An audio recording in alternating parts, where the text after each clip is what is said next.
और शायद ये झारखंड के इतिहास का पहला विषय होगा कि हम प्रत्याशी हैं कोयलांचल का, और नारा अगर जमशेदपुर में लग रहा है तो ये भी गर्व का विषय है।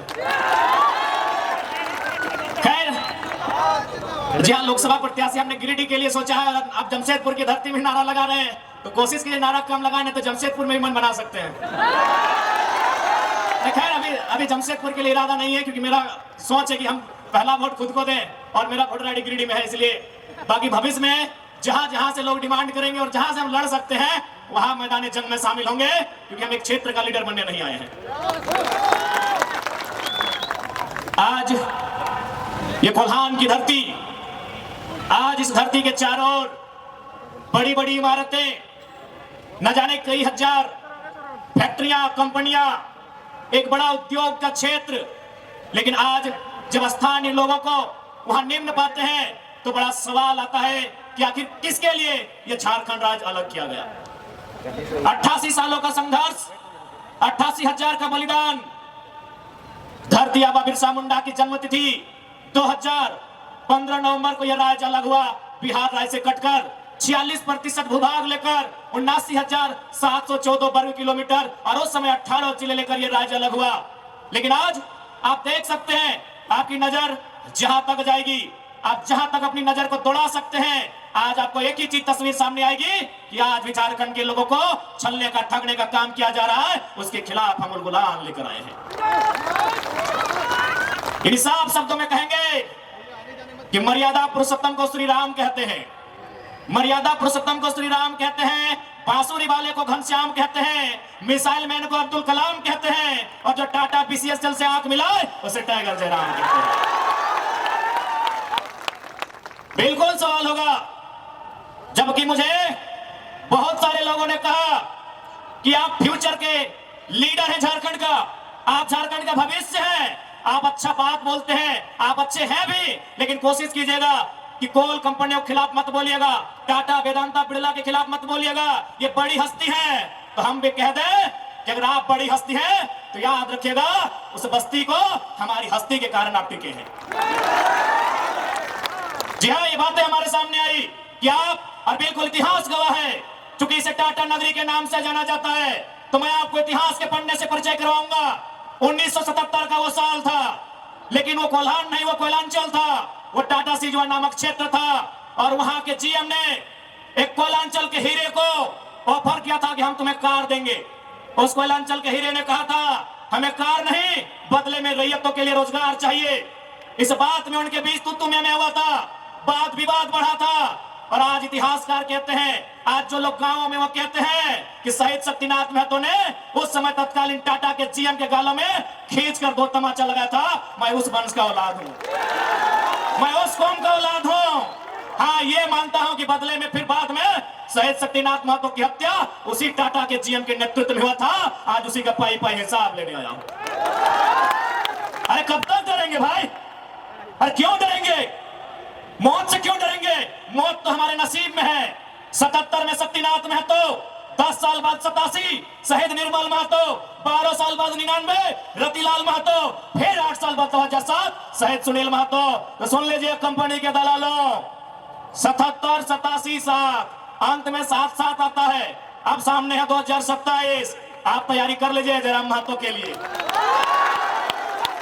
लेकिन इस बार भूल मत कीजिएगा, क्योंकि मैं अपने समर्थकों को साफ साफ कह दूंगा, बिल्कुल, क्योंकि आज विधायक सांसद की औकात नहीं है इन कई लाख करोड़ के कंपनियों के खिलाफ बात करने की, लेकिन एक साधारण सा लड़का इनके खिलाफ बात करता है। हो सकता है हमारी हत्या होगी, हमें परवाह नहीं, लेकिन अगर मुझे मानने वाले लोग हैं और मेरी हत्या होती है तो मैं आपसे कहूंगा उस समय धरना नहीं दिया जाएगा, ना कोई आगजनी किया जाएगा, ना ही सड़क जाम किया जाएगा, और ना ही बसों का शीशा फोड़ा जाएगा। यदि सच में हमारी हत्या से आपको गुस्सा लगे तो शीशा नहीं, सर फोड़ना उन बेईमानों का जिनके कारण हमारी हत्या होगी। बहुत दिन तक डर के रहे, बहुत दिन तक डर के रहे। कत्ल होगा, शहादत होगी निर्मल महतो की, शहादत होगी सुनील महतो की, और टाटा में असिस्टेंट जीएम के पद पर काम करेगी एसएस की पत्नी। हम सवाल करेंगे, ये सवाल करने का हमको हक है। शहादत देंगे सुनील महतो, आज उनकी विधवा मां रो रही है, आर्थिक दंड स्थिति का तरह की जमीन पे उसामा चिन्ह खड़ा है, हमारी बहुत तरह की जमीन पे टिस्को खड़ा है। इस बात को जहन में याद रखिएगा कोल्हान वासियों। आज कोल्हांचल से ये टाइगर ये संदेश लेके आया है कि अब हमें डरने की नहीं, अरे मरना पड़े तो मर जाइए, लेकिन आने वाली पीढ़ी के भविष्य के लिए आज हमें इस लड़ाई को लड़ना होगा। मैं लोकतंत्र के चौथे स्तंभ के माध्यम से मैं सवाल करूंगा टाटा मैनेजमेंट से कि ललित दास कौन है? Who is Lalit Das? What is his ability? उसकी योग्यता क्या है? कौन है ललित दास? उसकी योग्यता क्या है? कितना तक पढ़ा है कि आज सीएसआर को संभालेगा, आज IL6 में नौकरी करेगा? सारा चीज का गांव का उजड़ा, एक नहीं 18 गांव टाटा के उजड़ा है, और छत्तीसगढ़ का रघुवर दास जी का बेटा ललित दास यहाँ IL6 में नौकरी करेगा, सीएसआर को संभालेगा।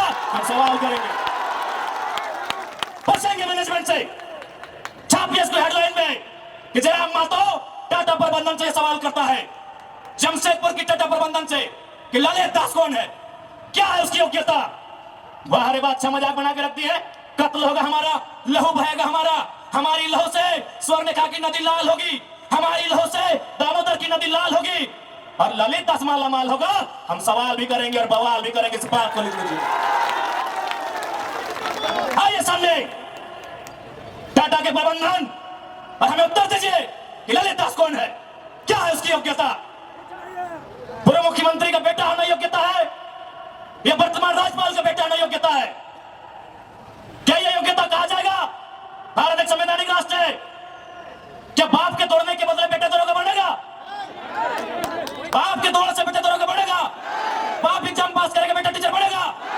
तो पूर्व मुख्यमंत्री है चाहे वर्तमान राज्यपाल रहे, ललित दास कौन है? हमको हिसाब किताब चाहिए। राज ना ये चुनावी भाषण देने आए हैं, न राजनीति की बात करने आए हैं, एक संदेश लेके आए हैं कि कोयलांचल और कोल्हान के लोगों, हम दो हमारे दो नहीं, बिल्कुल इस भ्रम में मत रहिए, हम दो हमारे दो नहीं, तीसरा पैदा कीजिए, उसको निर्मल महत्व बनाइए, उसको हथियार से लेस कीजिए। अरे कैसे लड़ेंगे आप इनसे? 20 लाख करोड़ की प्रॉपर्टी है इनकी, आप ऐसे लोगों से लड़ पाएंगे? आपका टीचर बेटा लड़ पाएगा? आपका वकील बेटा इनसे लड़ पाएगा? आपका डॉक्टर बेटा इनसे लड़ पाएगा? इसलिए आज कोल्हान और कोयलांचल, हम दो हमारे दो नहीं, तीसरा पैदा कीजिए, उसको निर्मल बनाइए और उन पैमानों से युद्ध के लिए तैयार कीजिए, आपको बचाने कोई नहीं आएगा। अरे आप किससे उम्मीद करते हैं? एसएसपी, आपको जानकारी होना चाहिए, एसएसपी टाटा का साथ देते हैं, हिंदू मुस्लिम का राइट होता है, 44 मुसलमानों की दुकान तोड़ी जाती है, उस समय धारा 144 होता है, लेकिन टाटा रातों रात रोड बनाता है, धारा 144 का कहीं जिक्र नहीं होता है। आपकी सुरक्षा कौन करेगा बताइए? कौन करेगा आपकी सुरक्षा? ये हम आप बताइए हमें, कौन करेगा आपकी सुरक्षा? आज ये डोबो का वीडियो किसी हो, कोई डोबो का सीओ है, पहले मैं कहना चाहूंगा यहाँ बहुत सारे पुलिसकर्मी हैं जो ईमानदार हैं, उनको नमस्कार है। आईएएस रहे चाहे आईपीएस रहे, जो ईमानदार है उनको नमस्कार है। अगर कंपनी में भी ईमानदार लोग हैं तो ईमानदार है, उनको नमस्कार है। लेकिन सुनने में आया है कि डोबो का सीओ 20,000 रुपया प्रति एकड़ अपने बाप का जमीन मोटेशन करवाने के नाम पे मांगता है। ऐसे सीओ को जो डोबो का सुनने में आया है, उसको तो हम में लेकर डुबा दीजिए। इस बात को हम छिने ठोक के कहेंगे। उसका बाप का जमीन है क्या? 20,000 नहीं, 20 पैसा नहीं मिलेगा, 20 पैसा नहीं मिलेगा। वीडियो का बाप का जमीन है, सीओ का बाप का जमीन है क्या? लेकिन आपके बाप का दादा का ये जमीन है, ये 4000 साल से हम ये खेती बाड़ी करते हैं, ये हमारा प्रमाण है। अरे आप तो दुनिया के वैज्ञानिक मान रहे हैं कि सबसे पहला इंसान सिंहभूम से निकला था। आप गर्व कीजिए अपने इतिहास पर, आप गर्व कीजिए अपने इतिहास पर। ये हम नहीं कह रहे हैं, ये दुनिया की रिसर्च की टीम कह रही है कि जब दुनिया जल में था और जल से जो मिट्टी का कण पहले बाहर आया था और सिंहभूम का इलाका था, ये दुनिया की रिसर्च टीम कह रही है। यानी ये जमीन हमारी है, ये भूमि हमारी है, और आज यहाँ हम बेगाने बन के बैठे हैं। आज यहाँ हम दर बदर की ठोकरें खा रहे हैं। आज हमारे यहाँ कत्ल किया जा रहा है और एकदम साल दर साल किया जा रहा है। 77 में, 87 में, 97 में, 7 में एकदम कंटिन्यूली हमारा कत्ल किया जा रहा है। और आज हम हाथ धर के बैठे हैं। आज हम कहना चाहेंगे, आज बिल्कुल अगर हम होते हैं निर्मल दा के समय, यदि हम होते सुनील दा के समय, कसम से आंख से आंसू नहीं बहाते, कसम से आंख से आंसू नहीं बहाते। उनकी मौत के साथ साथ और 100 लोगों को मरने के लिए तैयार करते हैं और आंख से आंसू नहीं उनको नदी में बहाते हैं जो उनकी मौत का कारण बने थे। हमने आंख से आंसू बहाया, हमने अनाथों जैसा अनुभव किया कि हमारे लीडर चले गए। अब रोने का समय नहीं है, अब बिलखने का समय नहीं है, इंतकाम का समय है। क्योंकि आने वाला 20 साल बाद आने वाली पीढ़ी ना वो निर्मलदा को पढ़ने का समय जुटा पाएगी, ना वो बिरसा मुंडा को पढ़ने का समय जुटा पाएगी, ना वो सेठ भिखारी को पढ़ने का समय जुटा पाएगी। आने वाली पीढ़ी सवाल भी नहीं कर पाएगी। इसलिए आज आपको अपने हर एक घर से, हर एक परिवार से एक एक औलाद को, चाहे बेटा या बेटी रहे, एक एक औलाद को फौलाद बनाना होगा। ये आज मैं कोल्हान वासियों को कहना चाहूंगा।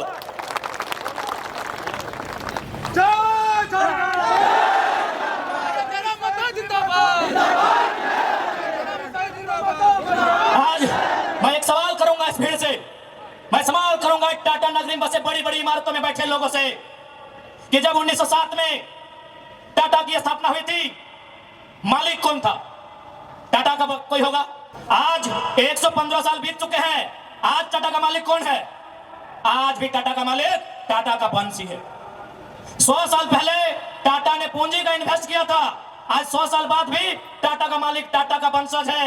लेकिन एक सवाल होगा मेरा, 100 साल पहले जिन कुर्मियों ने, जिन संथालियों ने, जिन हो ने, जिन गोड़ाई ने, जिन धीवर ने, जिन अल्पसंख्यक ने टाटा में जमीन दिया था, आज उस परिवार के पास क्या नौकरी है? आज हम सवाल करेंगे। अरे आपने पूंजी लगाया, 100 साल बाद आप मालिक है, हमने भी पूंजी दिया है। पूंजी 2 प्रकार की होती है इंपॉर्टेंट, एक जमीन, दूसरा अर्थ। अर्थ आपका, मालिक आज आप है, जमीन हमारी, हम कहां है? ये सवाल करेंगे। ये कैसा देश है जो कहते हैं गांधी का देश है, ये किसानों का देश है? गांधी जी कहते थे कि किसानों की आत्मा बसती है गांव में, तो आज कहां है गांव? आज कहां है किसान? केवल पूंजीवादी का हावी, आज चारों तरफ केवल कैपिटलिज्म के लोगों का दबदबा। ठीक है, हम विकास के विरोधी नहीं है। अरे हमने इंसान भी दिया है और जमीन दान भी दिया है। हमने इंसान के रूप में कभी बिरसा भगवान को दिया, कभी भागीरथ मांझी, कभी तिलका मांझी को दिया, तो कभी निर्मल महतो, तो कभी सुनील महतो जैसे शेर को हमने दिया। और जमीन की बात कीजिएगा तो जहां तक टाटा की नजर जाएगी वो जमीन सारी की सारी हमारी है। क्या नहीं दिया हमने विकास के नाम पे? विकास के नाम पे हमारा कत्ल हुआ, विकास के नाम पे हमारा गांव उजाड़ा गया, विकास के नाम पे हमको लूटा गया। और आज अगर हम सवाल करेंगे तो आप हमें उग्रवादी जैसे शब्दों से नवाजेंगे। तो आज ये बात जान लीजिए, भले आज ये आपका समय है क्योंकि प्रधानमंत्री आपके हैं, सही बात है, किसानों के प्रधानमंत्री नहीं है। भले आप भावनाओं में वोट देते हैं, आज फिर किसान आंदोलन कर रहा है, किसान 700 मर चुके हैं, ये किसानों के प्रधानमंत्री नहीं है।